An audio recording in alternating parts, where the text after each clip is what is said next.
I'm Sherry Jones. And I'm Lauren Thompson. The State Board of Canvassers met today to certify petitions that would ask voters whether or not to protect abortion access and expand voting rights in the Michigan Constitution. That's after the Michigan Supreme Court ordered them to do it yesterday. Our Josh Sanchez was at that meeting today. He has more on what this means for an already heated election season. Josh.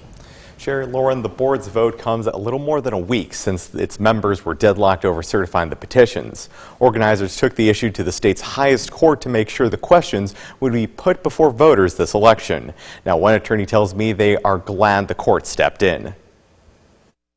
Michigan law is clear, and more importantly, hundreds of thousands of Michigan voters have spoken. They've exercised their constitutional right to protect their liberty and their freedom to exercise their reproductive rights free from interference by government or politicians. The Board of State Canvassers meeting was spotted with purple shirts as supporters of the Reproductive Freedom for All initiative waited to hear the petition get certified. It went up to the board again after the state Supreme Court ruled that member responsibilities are limited to reviewing petition content, form, and valid signature count.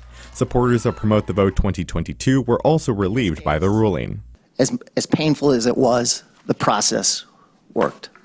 Chair Daunt, Mr. Hauskamp, you raised a number of questions and asked for clarity. And the Supreme Court, by a bipartisan and clear majority of the Supreme Court, has now provided that clarity. Some members say they had real concerns over the grammar on the petitions and how it would affect voter understanding.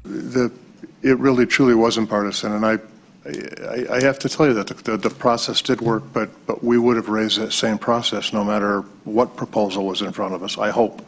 Chair Anthony Daunt says the case is going to the state Supreme Court was worth it to help build clarity. But the court said, you know what, it was clear enough for people. You don't need to be discussing this, looking at this moving forward.